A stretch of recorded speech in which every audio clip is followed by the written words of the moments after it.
স্যাঁতস্যাঁতে বর্ষার বিকেলে পাকুড় পুকুরের ঘাটটা অদ্ভুত ভুতুড়ে হয়ে আছে। শিশিরে হাওয়া দিচ্ছে, জলে ঝুঁকে থাকা গাছের পাতা থেকে পুকুরের বুকে ঝরে পড়ছে জলের বিন্দু। নিজের চারদিকে ক্রমশ মিলিয়ে যাওয়া কিছু জলের পূর্ণবৃত্ত তৈরি করে সেই বিন্দু আবার মিশে যাচ্ছে পুকুরের জলেই। ভেঙে যাওয়া বাঁধানো ঘাটটায় বটগাছটার চাতালে উবু হয়ে বসে পাকুমিত্তির হাঁ করে এই দৃশ্যটা দেখছিল। তাকে দেখে মনে হচ্ছে টুপ টুপ টপ টপ জলের ফোঁটাগুলো ঠিক মতো ঝরে পুকুরে পড়ার উপর তার বাঁচা মরা নির্ভর করছে। এত মন দিয়ে চোখ বড় বড় করে গাছের পাতা থেকে পুকুরের বুকে জল ঝরে যাওয়া দেখার কারণ বলতে কিন্তু পাকুর কিছুই নেই। তবু মানুষের মন যখনই দুঃখ পায় খুব, চারদিকে সমস্ত অকিঞ্চিতকর জিনিসগুলোর দিকে নিজেকে ছুঁড়ে দিয়ে দুঃখটাকে ভুলে থাকতে চায়। পাকুর খুব মন খারাপ, এত মন খারাপ যে জলের ফোঁটাগুলোকে দেখে তার মনে হচ্ছে তার নিজের চোখ দিয়ে টপ টপ করে জল পড়ছে। আজ 2 দিন হলো তার পেটে কিচ্ছু পড়েনি। লোকজন আজকাল এত চালাক হয়ে গেছে না, আর এত রকম যন্ত্রপাতি বেরিয়ে গেছে যে তার মতো ছিঁচকে চোর, যাকে চোরেদের ইউনিয়নেরও কেউ পৌঁছে না, তার বেঁচে থাকাটাই মুশকিল হয়ে পড়েছে। পাকুর পুকুর একটা পুরনো পাড়া। পাকু জন্মেছে এখানে। হাত তার কোনো কালেই খুব একটা পাকা নয়, তাই এই এলাকা ছেড়ে সে বেরোতেও পারেনি। লোকের পার্সটা, মোবাইলটা জানলা দিয়ে হাত বাড়িয়ে তুলে কি দরজা খোলা থাকলে টুক করে ঘরে ঢুকে পড়ে ঘড়িটা, চশমাটা বা ঘর সাজানো জিনিসপত্র তুলে নিয়ে চোর বাজারে বেচে দেয় সে। এই করেই তার পেট চলে, দিনের রোজগার দিনেই করে। যেদিন খাওয়া দাওয়া করে হাতে একটু টাকা উদ্বৃত্ত থাকে, সেদিন 1 বোতল দিশি মদ নিয়ে নিজের আস্তানা মণ্ডলদের ভাঙা বাড়ির ছাদের ঘরটার পাশে বসে পড়ে। দিব্যি চাঁদ দেখতে দেখতে, তারা গুনতে গুনতে, অনেক দূরের বড় বড় বাড়িগুলোর, শপিং মলগুলোর বাড়াবাড়ি রকমের বাহার দেখতে দেখতে তার চোখ ঢুলে আসে।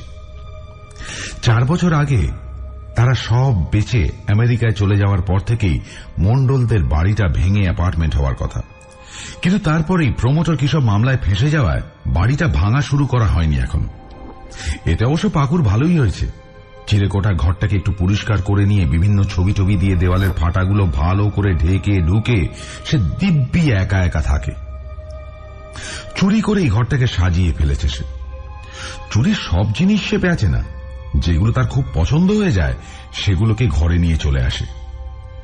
কিন্তু এ যা অবস্থা পড়ল, তার নির্ঘাত মনে হচ্ছে অত স্বাদের 3 পাল্লার পুরনো আয়নাটাকে বেচে দিতে হবে। দুঃখে এবার পাকুর চোখে সত্যি সত্যি জল চলে এলো। বুঝতেই পারছেন, একজন চোরের নিজের সম্পত্তির প্রতি যতটা টান হওয়া উচিত, পাকুর তার থেকে কিঞ্চিত বেশিই আছে। আসলে আয়নাটা পাওয়া নিয়ে একটা মজার গল্প আছে। আয়নাটা ঘোষেদের বাড়িতে পাকু ছোট থেকে অনেকবারই চুরি করেছে। অনন্ত ঘোষের ছোট মেয়ে মামুনি, যে নাকি এখন ইঞ্জিনিয়ার, ব্যাঙ্গালোরে থাকে, তার গালে চড় মেরে দূরবীন কেড়ে নেওয়ার ঘটনাটা মনে পড়ল পাকুর। পাকু তখন খুব ছোট। মামুনির মামা তাকে দূরবীনটা এনে দিয়েছিল সিমলা থেকে। পাকুর গেটের বাইরে থেকে মামুনির হাতে জিনিসটাকে দেখেই লোভ হয়। মামুনি ছোট্ট ফ্রক পরে বাগানে ঘুরে বেড়াচ্ছিল, আর সে পরেছিল রং উঠে যাওয়া নীল রঙের হাফ প্যান্ট আর গাঢ় নীল জামা, স্কুলের ইউনিফর্ম। স্কুল ব্যাগ কাঁধে নিজের পয়সায় একটা চকলেট কিনে গেটের ফাঁক দিয়ে জুলজুলে চোখে তাকিয়ে সে ডেকেছিল মামুনিকে। কত বড় সাহস! একটা রোগা কালো তারই মতো বাচ্চা ছেলে বাড়ির গেটের ফাঁক দিয়ে শয়তানের মতন করে তাকিয়ে তাকে ডাকছে, এই মামুনি, এই মামুনি করে। প্রথমে বিশ্বাসই হয়নি মামুনির। ছেলেটা জানে সে ক্লাসে ফার্স্ট হয়, আর তার স্কুলে ইংরেজি ছাড়া কিচ্ছু বলা বারণ। মামুনি গট গট করে এগিয়ে গেল গেটের দিকে, আর কড়া গলায়, ঠিক ক্লাস টিচার ইপসিতা মিসের মতন করে জিজ্ঞেস করল, হু আর ইউ? পাকু একটু চমকে গেছিল প্রথমটা, কিন্তু ইংরেজি আবার শক্ত কি, সেও তো স্কুল থেকেই ফিরছে, সেও ভাঙা ভাঙা ইংরেজি বলতে পারে। আর সেই ভাঙা ভাঙা ইংরেজিতেই জবাব দিয়েছিল, I am Paku, you want chocolate?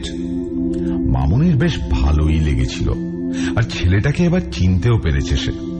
1 নম্বরের বিচ্ছু, চায়ের দোকানটার সামনে ক্রিকেট খেলে, সব সময় চোখে শয়তানি, কিন্তু চকলেট দিচ্ছে তো, সে তো বেশ ভালোই ব্যাপার। দূরবীনটা বাঁ হাতে ধরে সে বেশ কায়দা করে ছেলেটার কাছে গিয়ে দাঁড়িয়েছিল। গেটের এপারেই। দারোয়ান কাকু কাছাকাছি নেই, চকলেটটা নিলেই হয়। ছেলেটা এদিকে জলজলে চোখে তাকে দেখেই যাচ্ছে। মামুনি একটু লজ্জা পেয়ে ডান হাতটা বাড়িয়ে চকলেটটা নিয়েছিল। তারপরেই হঠাৎ চোখে যেন সর্ষে ফুল দেখেছিল। ঠাস করে একটা জোরে চড় পড়েছিল মামুনির গালে। যত না ব্যথায়, তার চেয়ে বেশি বিশ্বাস না করতে পেরে ভেউ ভেউ করে কেঁদে ফেলেছিল মামুনি। তার হাত থেকে পড়ে গিয়েছিল দূরবীনটা, আর ছেলেটা সেই দূরবীনটা তুলে নিয়ে দৌড় মেরেছিল। মামুনির হাতে কিন্তু চকলেটটা রয়ে গেছিল। মামুনির কান্না শুনে দারোয়ান ছুটে এসেও তাকে আর ধরতে পারেনি। মামুনির কান্না একটু মন খারাপ হয়েছিল বটে তার, কিন্তু এরকম থাপ্পড় তাকে তার মা কত মেরেছে, সবসময় অত আদর করলে হবে? সে মন খারাপ অবশ্য বেশিক্ষণ টেকেনি। দূরবীনটা বড্ড ভালো ছিল। আর বাড়ি ফিরেই 1 মাসের জন্য মামার বাড়ি বেহালায় চলে গেছিল পাকু ওই দূরবীনটা নিয়ে। ফিরে এসে দেখেছিল মামুনি দূরে চলে গেছে পড়তে। তার আর পড়াশোনা হয়নি বেশি দূর, কিন্তু ইংরেজিটা সে এখনো বলতে পারে ভাঙা ভাঙা, বুঝতেও পারে। দিশি মদ খাওয়ার মতো ইংরেজি সিনেমা দেখাটাও তার আরেকটা নেশা, সেই ছোট্টবেলা থেকে। তার মাথা ভালো, প্রতি সপ্তাহে একটা করে ইংরেজি সিনেমা দেখে দেখে সে মোটামুটি চলনসই ইংরেজিটা শিখে নিয়েছে। মামুনির সঙ্গে আর তার দেখা হয়নি কোনোদিন। সে হোস্টেলে থাকত, বাড়িতে আসতই না। তারপর কতদিন কেটে গেল। পাকা না হোক, মোটামুটি একটা চোর হলো পাকু, নিজের পায়ে দাঁড়িয়ে গেল আর কি। তারপরে 3 বছর আগে ঘোষেদের বাড়ি ভাঙা শুরু হলো। মামুনির বাবা মারা গেছেন, সে তার মাকে নিয়ে ব্যাঙ্গালোর চলে যাবে। কোনো বাড়ি ভাঙা শুরু হলেই পাকু গিয়ে সরেজমিনে একবার দেখে আসে। মালিক কিছু ফেলে চলে গেলে সেটা চোরেরই হলো, তাই না? মালিকরা মানে মামুনিরা কেউ নেই এরকম একটা সময় ঘোষেদের বাড়িতে ঢুকে দোতলায় উঠেই পাকু অবাক। আরে, বাড়ি ভাঙা শুরু হয়ে গেছে, অথচ এত সুন্দর 3 পাল্লার আয়নাটা কেউ নেয়নি। যে দেওয়ালে ওটা শোয়ানো রয়েছে সেটা এখনো ভাঙা শুরু করা হয়নি। আশ্চর্য, নিশ্চয়ই নিয়ে যাবে, আজকে নয়তো কালকে, হয়তো কিছুক্ষণের মধ্যেই এসে নিয়ে যাবে মামুনিরা। এই সুযোগটা ছাড়া যাবে না। চারপাশে কাজ করতে থাকা রাজমিস্ত্রিদের চমকে দিয়ে পাকু ঘরটায় ঢুকে বলে উঠল, এই তো আনারা, এটা আজকে চলে যাওয়ার কথা আছে তো। সকলে মাথা নাড়ে। পাকু বলে, তোমরা কাজ করো, আমি নিয়ে যাচ্ছি। হ্যাঁ, আরে আমি হচ্ছি সন্তু, মামুনির ড্রাইভার। পাকু টের পায় না এই মুহূর্তেই বাড়ির সামনে একটা গাড়ি এসে থেমেছে। সোজা গিয়ে পাকু আয়নাটা তুলে নিয়ে দোতলার ভাঙা বারান্দায় বেরিয়ে যায়।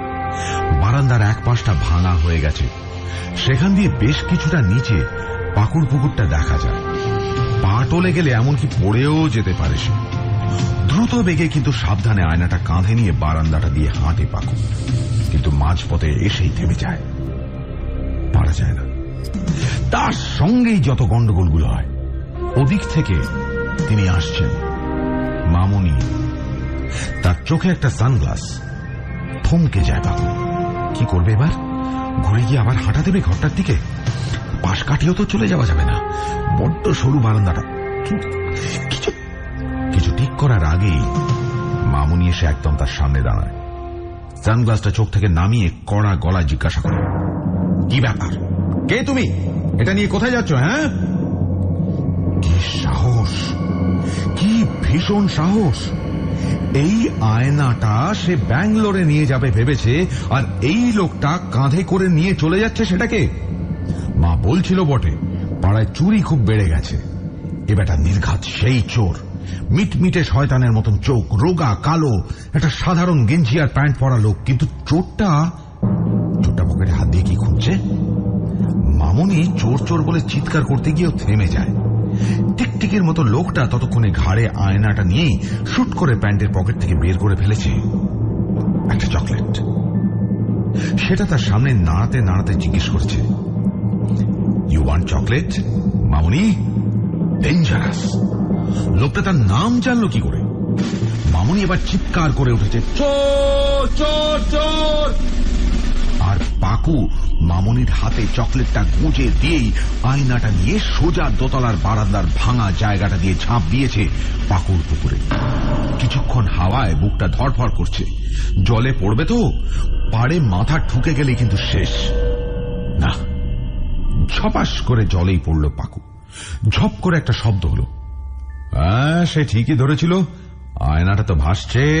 সেটাকে ভাসিয়ে নিয়ে সোজা সে সাঁতার কাটতে শুরু করেছে নিজের আস্তানার দিকে। পুকুরের অন্য পাড়েই মণ্ডলদের বাড়ি, তার আস্তানা। ততক্ষণে প্রচুর লোক এসে ঘিরে ধরেছে মামনিকে। রাজমিস্ত্রি থেকে শুরু করে তার আসল ড্রাইভার, তারা সবাই পুলিশ ডাকতে চায়।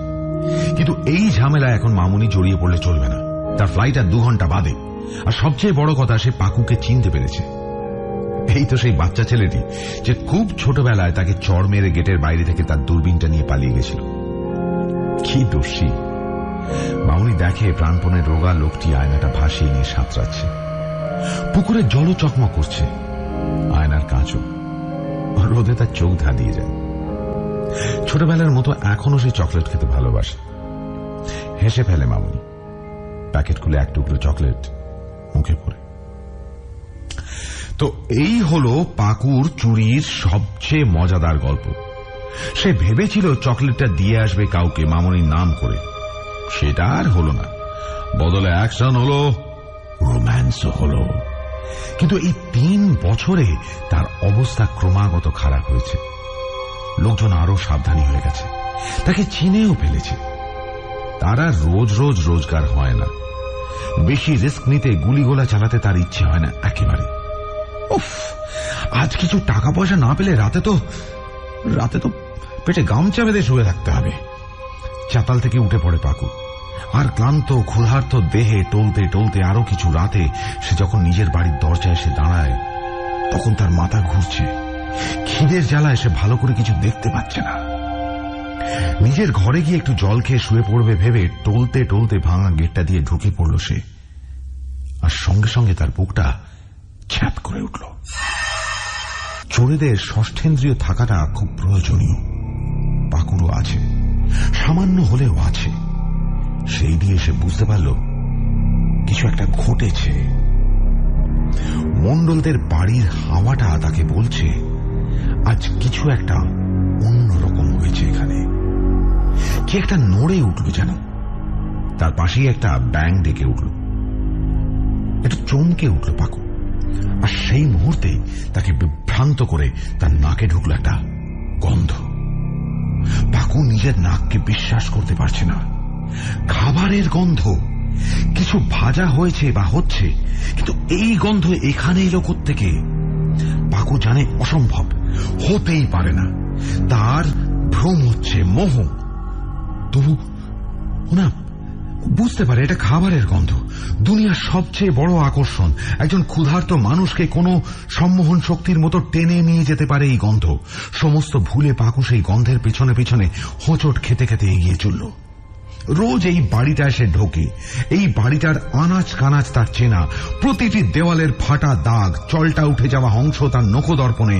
তবু সে আজ যখন চির চেনা তার বাড়ির ভিতর দিয়ে সেই গন্ধের পিছন পিছন নিজে নিজেই এক অচেনা পথে চলতে লাগলো, তার কখনো মনে হলো না এই দরজাটা সে দেখেনি কখনো।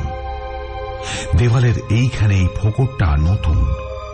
যে সিঁড়িটা দিয়ে সে উঠছে নামছে, সেটা তো গজিয়ে উঠেছে সদ্য, হয়তো এই রহস্যময় ঘন অন্ধকার রাতেই।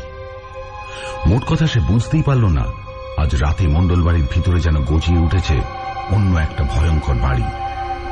খাবারের লোভ দেখিয়ে সেই বাড়িটাই কি পাকুকে ঢুকিয়ে নিচ্ছে নিজের ভিতরে, খেয়ে নিচ্ছে। পাকুর কিন্তু কোনো হুঁশ নেই। নির্বাক যন্ত্রের মতো সে এগিয়ে যাচ্ছে। তার চোখ প্রায় বোঝা। সে সম্পূর্ণ আত্মনিয়ন্ত্রণহীন। হঠাৎ পাকুর আধবোঝা চোখ দুটো একটু কুঁচকে গিয়ে পুরোটা খুলে যায়। সে দেখতে পেয়েছে একটা দরজা, আধবোঝা দরজা। আলো আসছে তার ভিতর থেকে। সে প্রায় দৌড়ে যায় দরজাটার দিকে। তার একবারও মনে হয় না দরজার ভিতর দিয়ে এত রাতে আলো আসাটা অস্বাভাবিক।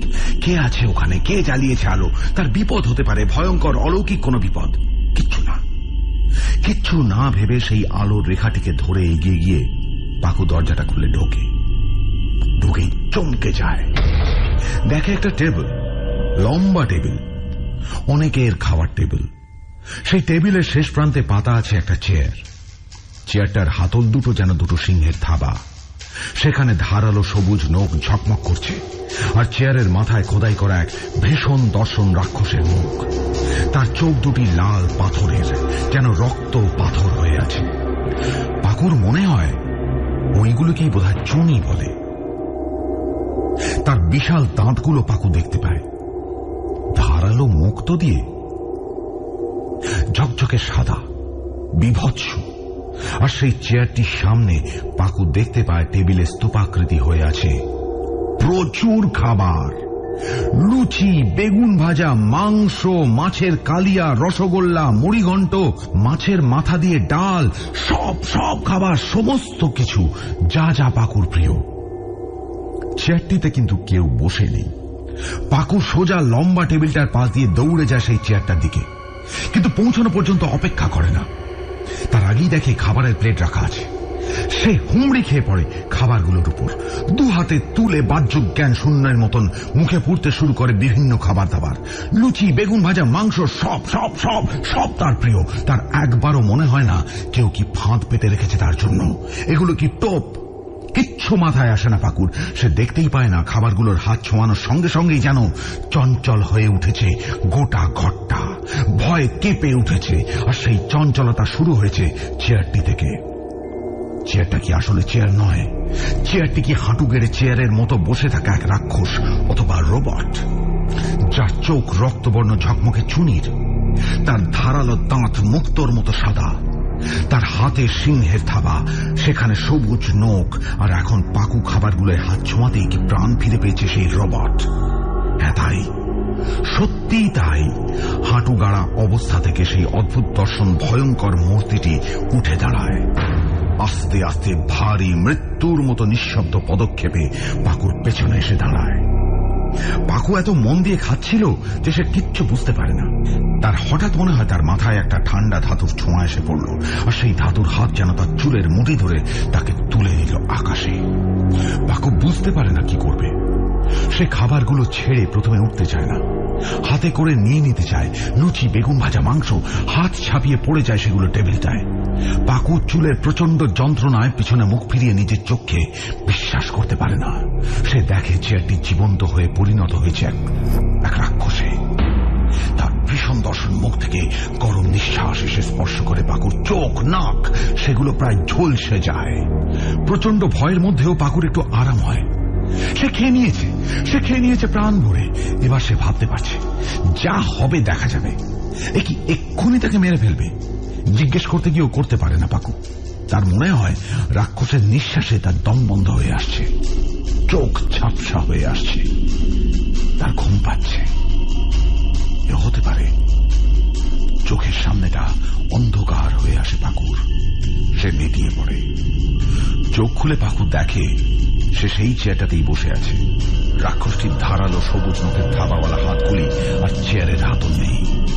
তারা আড়াআড়ি ভাবে একে অপরকে অতিক্রম করে স্থির হয়ে থেকে পাকুকে যেন কঠিন বাহু বন্ধনে জড়িয়ে রেখেছে নিজের বুকের সঙ্গে।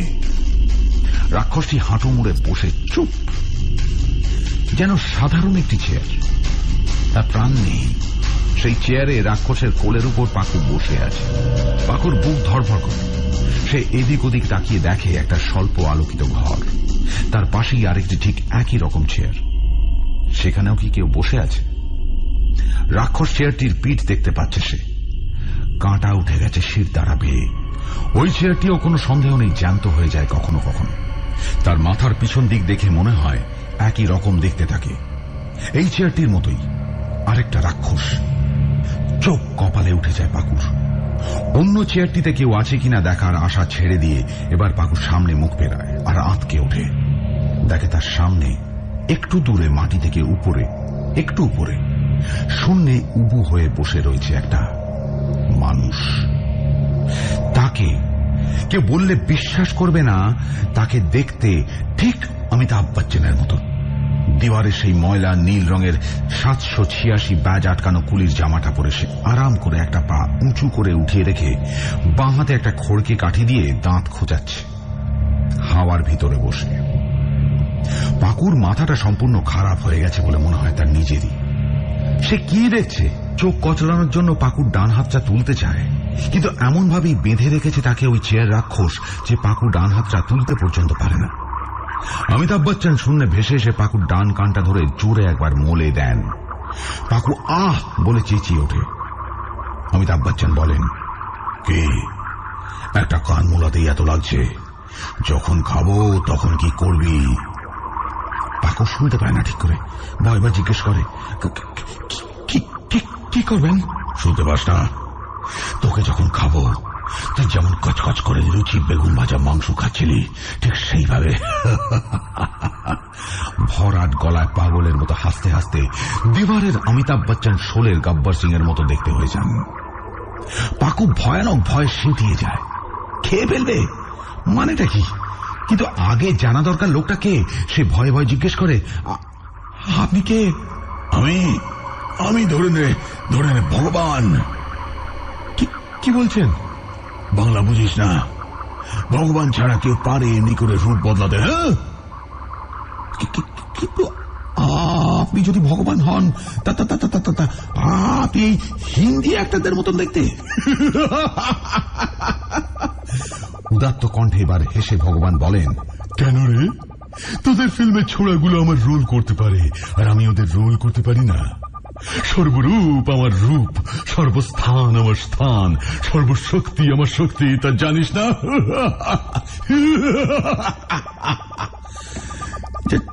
জানি, ঈষৎ আস্তে উত্তর দেয় পাকু। আর তার চোখের সামনে গব্বর সিং থেকে এবার একটা তাঁর কাকে পরিণত হন ভগবান, আর উড়ে এসে টকাশ করে একটা ঠক্কর দেন পাকুর মাথার মাঝখানে। জিজ্ঞেস করেন, তোকে কেন খাবো জানিস? কেন? তবে শোন। ভগবান একটু দূরে গিয়ে এবার একটা সাধারণ মাঝবয়সী লোকের রূপ ধরে হাওয়ায় বাবু হয়ে বসে বলতে শুরু করেন। সে এক লম্বা গল্প। জানতে গেলে মানব জাতি সম্পর্কে তোর ধারণাটাকেই একটু বদলে ফেলতে হবে, বুঝেছিস? শোন, কিন্তু সাবধান, বিশ্বাস করবি, হাসলেই আবার দাঁড়কাক হয়ে উড়ে গিয়ে ঠক্কর দিয়ে মাথা ফাটিয়ে দেব, বুঝেছিস? পাকু ভয়ে ভয়ে মাথা নাড়ে। ভগবান শুরু করেন, আদিকালে, অনেক আগে, এখন যেমন মানুষ শুধু নারী আর পুরুষে বিভক্ত সেরকম ছিল না। তাদের মাঝখানে ছিল আরো এক ভাগ, অর্ধনারীশ্বর। ছি করার কিছু নেই। এই শেষ নয়, তখন মানুষের চেহারা ছিল অদ্ভুত। দুটো মাথা, একটা অন্যটার উল্টো দিকে লাগানো, চারটে পা, চারটে হাত। মানে ধর, তোর পিছনে আরেকটা মানুষের পিছনে সে জুড়ে গেছে। বুঝতে পারছিস তো? সেই এক জোড়া মানুষ মিলিয়ে একটা মানুষ। মাকড়সার মতো দেখতে ছিলি তোরা। 8টা হাত পা দিয়ে লাফিয়ে লাফিয়ে ঘুরপাক খেতে খেতে এদিক থেকে ওদিক যেতি আর ওদিক থেকে এদিক আসতি। এই যে প্রতি মানুষের ভেতরে দুটো মানুষ, তারা কখনো দুটো ছেলে, কখনো দুটো মেয়ে, আবার কখনো একটা ছেলে হতো আর একটা মেয়ে হতো। সেই অনুযায়ী ঠিক হতো কে ছেলে কে মেয়ে কে দুটোই। তখন তোদের বুদ্ধিশুদ্ধিও ছিল অনেক, শক্তিও ছিল প্রচুর। অনেক তাড়াতাড়ি এত সব যন্ত্রতন্ত্র ছাড়াই অনেক কাজ করতে পারতি তোরা। ভগবান থামেন। পাকু জিজ্ঞেস করে, আমরা এরকম হয়ে গেলাম কি করে? তারপর তাচ্ছিল্যের হাসি হেসে ভগবান বলেন, কি করে আর বল, নিজেদের দোষেই। বদবুদ্ধি তো গিজগিজ করছে তোদের মাথায়। তোদের বাড় বাড়ল, ভাবলি তোদের এত যখন ক্ষমতা তখন পৃথিবীতে আর তোরা আটকে থাকবি কেন? 8 ঠ্যাঙে তোরা স্বর্গে চড়বি লাফাতে লাফাতে। সেই ধান্দায় একটা লিডার বানিয়ে তার পিছন পিছন মিছিল করে তোরা স্বর্গের দিকে চললি হই হল্লা করতে করতে। ভেবে দেখলাম তোদের একটু শিক্ষা দেওয়া দরকার। সুতরাং স্বর্গ থেকে বজ্র ফেলে তোদের 2 আধখানা করে কেটে ফেলা হলো, প্রত্যেককে উইদাউট ফেল। আর তারপর আমাদের ডাক্তারেরা তোদের ওষুধপত্র দিয়ে আবার সুস্থ করে দিলেন, আর তোরা আবার ড্যাং ড্যাং করে 2 পায়ে ঘুরতে লাগলি। সাবধান, বেগরবাই দেখলে আবার বজ্র মারব, তখন এক চোখ, এক কান, একটা কিডনি নিয়ে এক ঠ্যাঙে লাফাতে লাফাতে ঘুরবি, বুঝেছিস? পাকু প্রায় কেঁদেই ফেলে, বলে, এ তো অনেক অনেক দিন আগেকার কথা, এর সঙ্গে আমার সম্পর্ক কি? আমাকে খাবেন কেন মিছিমিছি? ভগবান ধমক দেন, চুপ! এর সঙ্গে তোর সম্পর্ক গভীর। যা বলবো চুপ করে শুনবি। মাঝখানে ফ্যাচর ফ্যাচর করলে এক কামড়ে নাক ছিঁড়ে নেব। এই যে তোরা একটা করে ছিলি, এবার দুটো করে হলি, এর ফলে কি হলো না, তোমরা নাছোড়বান্দা মানুষেরা প্রাণপণে পৃথিবী চষে ফেলে আরেকটা অংশকে খুঁজতে শুরু করলে, আর একটা অংশ যেই আরেকটা অংশকে পেয়ে গেলে অমনি তারা দুজনে একসঙ্গে থাকতে শুরু করলে। কখনো দুটো ছেলে, কখনো দুটো মেয়ে, কখনো একটি ছেলে একটি মেয়ে। যদিও খুঁজে পাওয়া খুব কঠিন, তোমাদের অধিকাংশই পায় না। আর তোমায় আমি খাবো কারণ আমি তোমাদের খাই। পরিষ্কারই বলছি বাবু, রাগঢাক কিছু না রেখে, মানুষ খেতে আমি বড় ভালোবাসি, গোটা মানুষ, অর্ধেকটা নয়। তোমাদের এক জোড়াকে পিঠে পিঠে আঠা দিয়ে জুড়ে দিয়ে গপ করে এই তো বড় হাঁ করে খেয়ে নিতে আমি বড্ড ভালোবাসি। এবার খাওয়ার স্ট্যান্ডার্ডের কথা যদি ধরো বা টেস্টের কথা, তবে সবচেয়ে উপাদেয় খেতে একটি ছেলে আর একটি মেয়ে নিয়ে তৈরি অর্ধনারীশ্বর জোড়াখানি। আহা, কি করব বলো বাধ্যন, আমি তো বহুরূপী, বহুরূপ দেখা আমার কাজ। আমি যেই তোমাদের একটি জোড়াকে দেখতে পেয়ে যাই, অমনি আমি তাদের ভুলিয়ে আমার কাছে নিয়ে এসে খপ করে খেয়ে ফেলি। তোমাকেও সেই জন্যই এনেছি, আর তোমার মহিলা জোড়াটিকেও। তোমরা সেই পুরাকালে মিলে একটা অর্ধনারীশ্বর মানুষ ছিলে। পাকুর মাথাটা যেন গলিয়ে ওঠে। এই অদ্ভুত প্রাণীটা তাকে খেয়ে ফেলবে, আর তার জোড়াকেও। কে তার জোড়া? একটি মেয়ে। মেয়েটি কে? পাকুর এবার ভয়ের চেয়ে বেশি কৌতূহল হয়, কিন্তু আগে অন্য একটা জিনিস জানা দরকার। সে প্রশ্ন করে, আপনি বহুরূপী? হ্যাঁ, আমি বহুরূপী। তবে যে আপনি একটু আগে বললেন আপনি ভগবান। বলেছিলাম বুঝি? ও, এখন আর বলছি না, আমি বহুরূপী, এই ভগবানের মতোই। ধরে নে না, ভগবানই, শান্তিতে মরবি। যেটা বলছিলাম বুঝতে পেরেছিস? পাকু ভয়ে ভয়ে মাথা নাড়ে। ছাই বুঝেছিস, গরু, কিচ্ছুই বুঝিসনি। তোরা মানুষরা উদাহরণ ছাড়া কিছুই বুঝিস না। দাঁড়া, উদাহরণ দিয়ে বোঝাচ্ছি। আমার সাঙ্গ আর পাঙ্গ তোকে উদাহরণ দেবে। সাঙ্গ পাঙ্গ, একে উদাহরণ দেখে দাও, এর আর একটা অর্ধেক উঠেছে। পাকু শুনে তার দিকে পিঠ করে থাকা চেয়ারটা জবাব দিল গম্ভীর গলায়, না মালিক, মেয়েটা এখনো বেহুঁশ। পাকু এইবার ঘটনাটা ধরতে পারছে একটু একটু। লোকটা ভগবান টগবান কিচ্ছু না, দুটো চেয়ারের মতো দেখতে রোবট চুটিয়েছে। একটার নাম সাঙ্গ, অন্যটার নাম পাঙ্গ। তবে হতেই পারে মানুষ ধরে খায়, অদ্ভুত কোন প্রাণী। নানা রকম গল্প দিচ্ছে। এরকম গল্প আগেও পাকু শুনেছে, সিনেমাও দেখেছে। মোদ্দা কথা, ওই হাঁয়ের ভিতর ঢুকে গেলে তো আর চলবে না, এখান থেকে পালাতে হবে। কিন্তু না, একা নয়। বলল যে একটা মেয়ে আছে, যে নাকি বহুকাল আগে তার সঙ্গে জোড়া ছিল। ভাবা যায়? এসব গাঁজাখুরি গল্প যদি বিশ্বাস নাও করে পাকু, তবু মেয়েটি কে? সেও তো একটা মানুষ, তাকে ফেলে রেখে তো পালানো যায় না। পাকু বুঝতে পারে তার পিঠের পিছনের চেয়ারটা ক্রমশ নড়ে উঠছে, জ্যান্ত হয়ে উঠছে। কেন কে জানে। উদাহরণ দেবে বলে বোধহয়। কিসের উদাহরণ দেবে সে কিছুই বুঝতে পারে না, তবে বোঝে তাকে বেঁধে রাখা চেয়ারের বাহুবন্ধন খুলে যাচ্ছে। চেয়ারটা দাঁড়ায়, পাকু ধপ করে পড়ে যায় মেঝেতে, তারপর চট করে দুর্বল পায়ে সরে যায় অন্যদিকে। দেখে রাক্ষসটা আবার জীবন্ত। অন্যদিকে অন্য রাক্ষসটাও দাঁড়িয়েছে, তার হাতে একটা মেয়ের দেহ। মেয়েটা সালোয়ার কামিজ পরে আছে। দেহটাকে আস্তে আস্তে নামিয়ে রেখে রাক্ষস দুটো এগিয়ে আসে একে অপরের দিকে। পাকু লক্ষ্য করে একটা রাক্ষস ছেলে, একটা মেয়ে, কিন্তু তারা কি করে দেখতে চায় না পাকু। তার ভয় করে ওঠে। সে দৌড়ে যায় মাটিতে শুয়ে থাকা অজ্ঞান মেয়েটির দিকে। হাঁটু গেড়ে বসে তার পাশে। সঙ্গে সঙ্গেই তার মনে হয় সে নিজেকে বিশ্বাস করতে পারছে না। সে ছিটকে যাবে দেওয়ালের দিকে। কি আশ্চর্য, মাটিতে শুয়ে আছে মামনি। ভাবা যায় সে পাকু, একটা চোর, একটা সামান্য চোর, আর তার জোড়া কিনা মামনি। আদিকালে তারা একসঙ্গে থাকতো একটি জোড়ায়। তাদের মধ্যে এখনো সেই আকর্ষণ খেলা করে, এখনো তারা পরস্পরকে খোঁজে। পাকুর মাথাটা ঘুরে ওঠে। সে কি ঠিক চিনতে পেরেছে? পাকু বহুরূপীর দিকে তাকায়, তাকিয়ে দেখে সাঙ্গ আর পাঙ্গ দুই রোবট অথবা রাক্ষস শেয়ার গিয়ে সেটে গেছে পরস্পরের পিঠোপিঠি, যেন তারা পুরাকালের আশ্চর্য মানুষ, অর্ধ নারীশ্বর। তাদের দুটো মুখ, 4 হাত 4 পা, 8 পায়ে তারা ঘুরপাক খেতে খেতে এদিক থেকে ওদিক যায়, ফিরে আসে ওদিক থেকে এদিকে। বহুরূপী জিজ্ঞেস করে, এবার বুঝতে পারছিস? ঠিক এই রকম ছিলি তোরা, সাঙ্গ পাঙ্গর মতো, তুই আর ওই যে মেয়েটা শুয়ে আছে, মেয়েটাকে চিনিস? পাকু একটু ইতস্তত করে।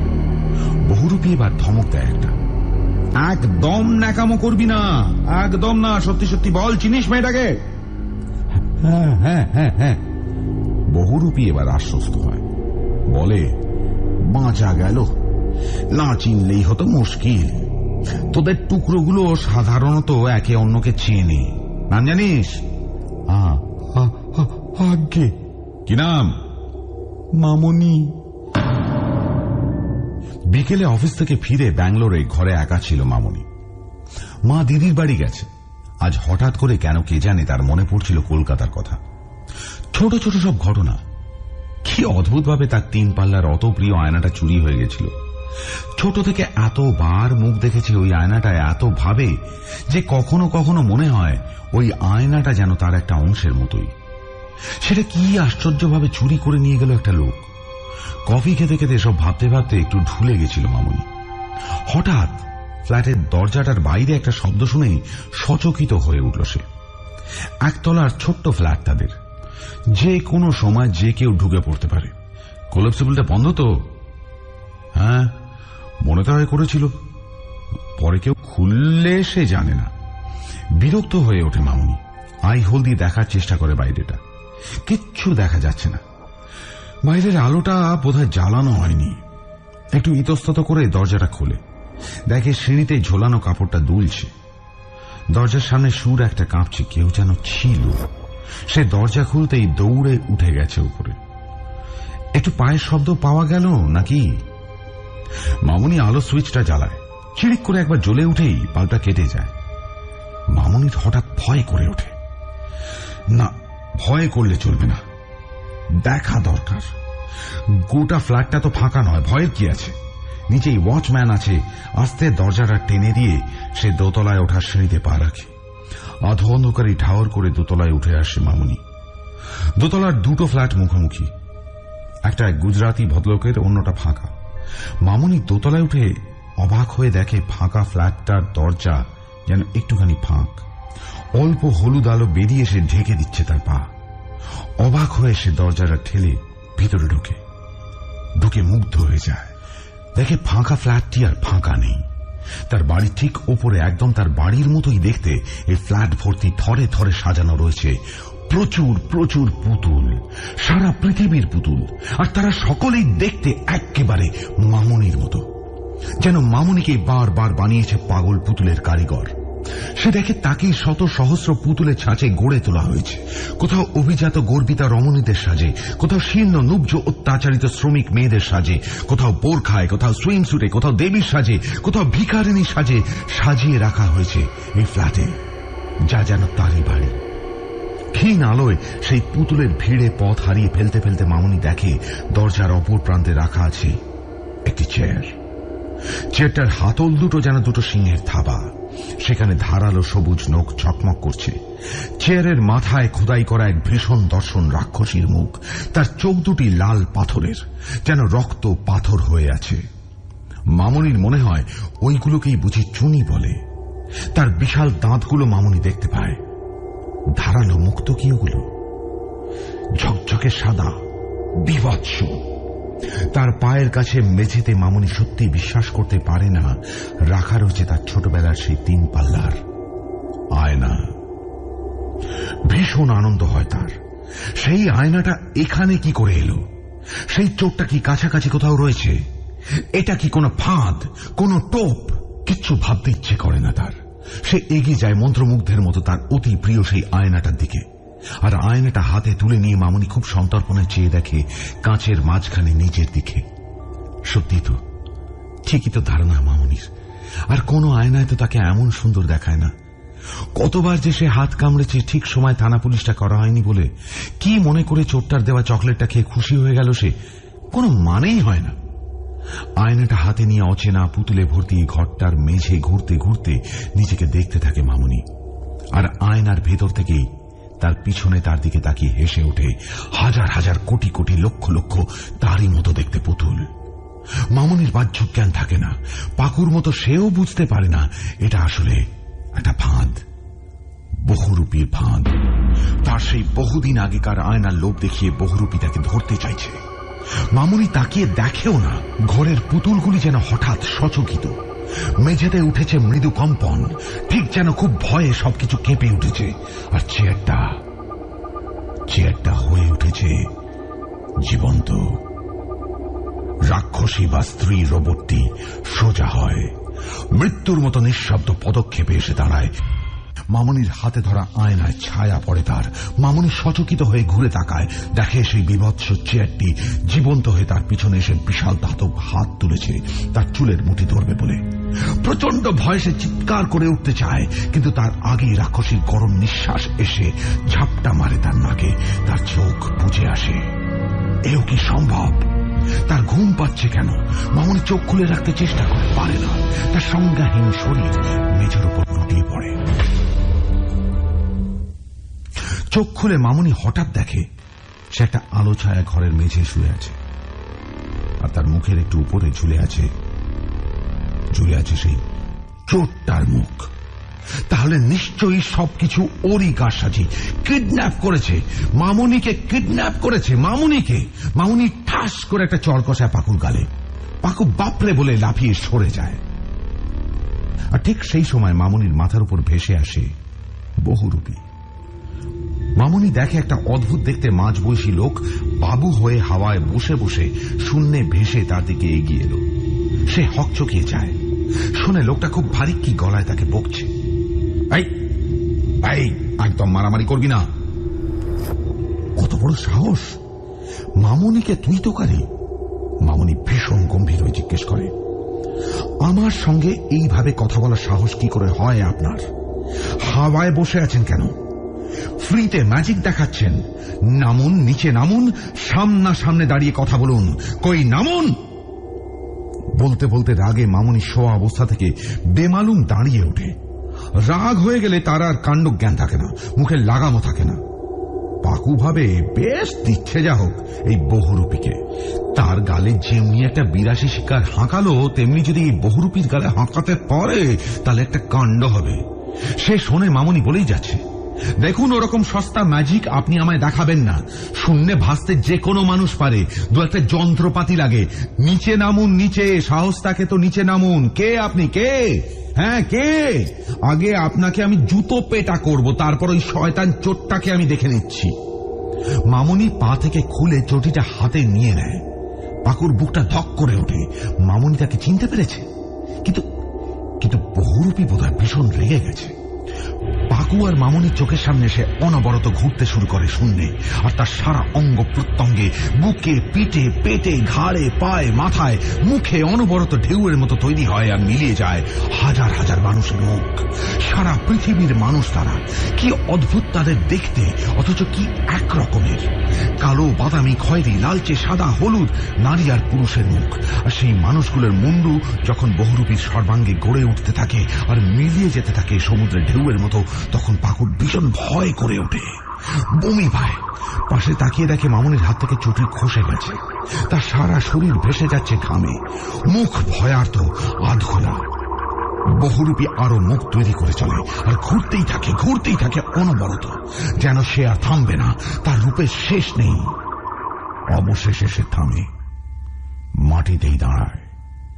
এক অদ্ভুত প্রাণী, পুরুষ না নারী বোঝা যায় না। তার সর্বাঙ্গ প্রত্যঙ্গ ছেয়ে আছে মানুষের মুখে। সেগুলি তর্ক করছে, গান গাইছে, গালাগালি দিচ্ছে, ভালোবাসার কথা বলছে। সে কি প্রচন্ড আওয়াজ! এত হই হট্টগোল পাকু ব্রিগেডের মাঠেও শোনেনি। মামনি এত হই হুল্লো শোনেনি কফি হাউসে কখনো। আর সেই প্রচন্ড মিলিত আওয়াজ কর্কশ স্বরে মামনিকে চমকে দিয়ে জিজ্ঞেস করে, এবার বুঝলে আমি কে? এক সময় আমি মানুষ ছিলাম, এখন আমি বহুরূপী। আমি ভগবান টগবান নই, ওসব ভুল। তবে এই যে দেখেছিস এত মুন্ডু আমার শরীরে, দেখেছিস তো? বহুরূপী নিজের শরীরে আদর করে হাত বুলিয়ে পাকু আর মামনিকে দেখায়। হাত বোলাতে গিয়ে তার আঙুলের ডগার মুন্ডুগুলো ঠোকা লাগে। তার শরীরের অন্য মুন্ডুগুলোর সঙ্গে সেগুলো যন্ত্রণায় চিৎকার করে ওঠে। বহুরূপী তাদের বজ্র নির্ঘোষ ধমকে দেয়, ওফ, একদম চেঁচামেচি নয়। মামনিকে বলে, শোন, এই মুন্ডুগুলোর অর্ধেক ছেলেদের, বাকি অর্ধেক মেয়েদের। বলতেই যেন মন্ত্র বলে দুর্গাপুজোর লাইনের মতো বহুরূপী শরীরের মাঝখান দিয়ে দুভাগে ভাগ হয়ে যায় মুন্ডুগুলো, ছেলেতে আর মেয়েতে, যেন জিগস অফ পাজল। বহুরূপী বলতেই থাকে, এই লোকগুলোকে জোড়ায় জোড়ায় আমি খেয়ে নিয়েছি, তাই এরা আমার হয়ে গেছে, আমার ভিতর ঢুকে গেছে। এবার আমি তোদের খাবো, তোরাও ঢুকে যাবি। মুখগুলো আবার মিলিয়ে গেল বহুরূপীর দেহের ভিতর। তার শরীরটা বদলে গিয়ে যেন দাঁড়ালো সেই মধ্যবয়সী ভদ্রলোকটির মতো। মামনি যাকে পেটাবে বলে চটি তুলেছিল, সে বলল, ওফ, রাগ করিয়ে দিবি না, বুঝলি? রাগ করিয়ে দিবি না, রাগটা করিয়ে দিবি না, আমি সামলাতে পারি না, বড্ড গরম লাগে। মামনি আর পাকুর বিস্মিত মুখের সামনে বহুরূপী ডান হাতটা তুলে ডান দিকে নাড়ায়, আর যেন তার নির্দেশ বুঝতে পেরে পেছনের দেওয়ালটা নিজে নিজেই ডান দিকে সরে গিয়ে একটা বিশাল ফাঁক তৈরি হয়। তারা মণ্ডল বাড়ির ভিতরেই রয়েছে, বাইরেটা অন্ধকার। নিচে পাকুর পুকুর, জলে চাঁদের আলো চিকমিক করছে। বহুরূপী ফাঁকটার দিকে পিছন ফিরে তাদের দিকে তাকিয়ে হাতটা টান টান করে, আর আমি চোখ প্রায় বুঝে বলে, আহ, ঠান্ডা হাওয়া। সঙ্গে সঙ্গে একটা ধাতব বিভৎস ক্যানেস্তারা পেটানোর মতন আওয়াজ পাওয়া যায়। সাঙ্গপাঙ্গ এতক্ষণ যেন কোথায় চলে গেছিল। এবারে তারা আসছে, চার হাতে প্রচুর ধাতুর ছুরি, কাঁটা, থালা, বাসন নিয়ে ঝনঝনিয়ে বাজাতে বাজাতে, চার পায়ে ঘুরতে ঘুরতে। তাদের লাল চোখ জ্বলছে, তাদের সবুজ নখ কিচকিচ করে আওয়াজ করছে থালা বাসনে লেগে। তাদের মুক্তোর মতো দাঁত আরো বেশি ঝকঝক করছে। তাদের চোখ দুটি এত লাল যে মনে হয় এক্ষুনি রক্ত গড়িয়ে পড়বে। আর সময় নেই, এক্ষুনি কিছু একটা করতে হবে, এক্ষুনি, না হলে কে বেলবেছে। বহুরূপী হাওয়া পোহাতে পোহাতে যেন বলে, ওই যে দেখ আসছে তোদের জোড়া লাগানোর জিনিসপত্র। পাকু ভাবে এই প্রাণীটা যেই হোক সে খেতে ভালোবাসে। পাকু শুনে তারই গলায় যেন অন্য কেউ বলে উঠল, স্যার, স্যার, বহুরূপী স্যার। কি, আপনি চকলেট খান? হাই, কেন? এই নিন, এই চকলেটটা খেয়ে নিন।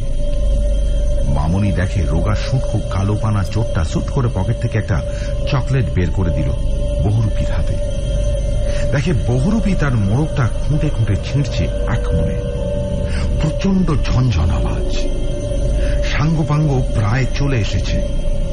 মামনি বোঝে এটাই সংকেত। সে নিজের হাত বাড়ায়, আর চোরটা তার হাতটা ধরে এক প্রচন্ড টানে তাকে নিয়ে বহুরূপীর হাওয়া খাওয়ার ফাঁক দিয়ে সোজা লাফ দেয় বাইরে।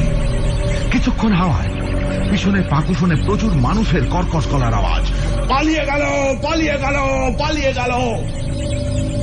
বহুরূপী আবার রেগে গেছে, আবার বেরিয়ে এসে তার সবকটা মুখ। তারা চেঁচাচ্ছে তারস্বরে। সাঙ্গপাঙ্গ বল্লমের মতো জিনিসপত্রগুলো ছুঁড়ে দেয় তাদের দিকে। শোঁ শোঁ করে সেগুলো বেরিয়ে যায় কানের পাশ দিয়ে, একটাও লাগে না। নিচে জলে গিয়ে পড়ে। কিন্তু তারা পুকুরে পড়বে কি? পাড়ে মাথা ঠুকে গেলে আজ সব শেষ। পাকু মামনির দিকে তাকায়, দেখে মামনিও তার দিকে তাকিয়ে আছে। ঝপ ঝপ দুটো শব্দ, পাকু ঠিকই আন্দাজ করেছিল মামনি সাঁতরাতে পারে ভালোই। একবারও পিছনের হইহল্লার দিকে কান না দিয়ে তারা ডুব সাঁতার দিয়ে চেষ্টা করে যতটা পারে পাড়ি দিতে। বলুন তো, শুধু জলকে কি আর ঘুমানো যায়? পাকু একটা চকলেট কিনে এনেছিল রাতে খাবে বলে, সে গেল বহুরূপীর ভোগে। কি আর করা যাবে? পাশেই সাঁতার কাটতে থাকা মামনির দিকে তাকিয়ে পাকু ভাবে মামনি তার জোড়া নাকি নয়। সেসব নিয়ে ভাবা বাতুলতা। আয়নাটা সে কিছুতেই ফেরত দেবে না। মামনি পাড়ে উঠে পড়লে নিজে না উঠে জল থেকে সাঁতার দিয়ে সটকে পড়তে হবে। কাল দিনের আলোয় মণ্ডল বাড়ির থেকে নিজের জিনিসগুলো নিয়ে চম্পট দিতে হবে। সকাল সকাল এসব কিছু হবে না নিশ্চয়ই। মানুষগুলো চিৎকার কিন্তু কানে আসতে থাকে। মনে হয় সবাই যেন ওকে তাড়া করেছে। ভয়ে পাকু জলের মধ্যে ডুব সাঁতার দেয়। আন্দাজে মামনির দিকে হাত বাড়ায়, মামনির হাত ধরে ওকে টেনে নেওয়ার জন্য। হাতে কি যেন একটা ঠেকে।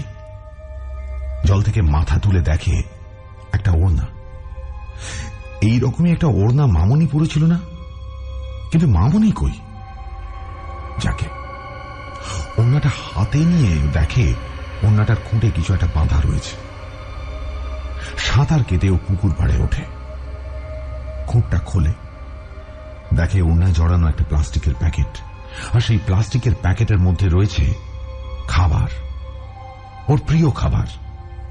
লুচি, বেগুন ভাজা, মাংস, আর প্লাস্টিক প্যাকেটটার সঙ্গে একটা হার। একটা হার চুনি আর মুক্তো দিয়ে খচিত, অত্যন্ত মূল্যবান হার। একটু অবাক হয়, মনে করার চেষ্টা করে। হবে না, খালি পেটে দিশি মদ গিলে বিয়ে বাড়িতে খাবার লোভে চুরি করতে গেলে বিপদ হবে না? একে খাবার চুরি, তার উপর আবার হার ছিনতাই। 14 পুরুষের ভাগ্য ভালো লোকগুলো বুঝতে পারেনি পাকু পুকুরের জলে লাফ দিয়েছে। জয় মা।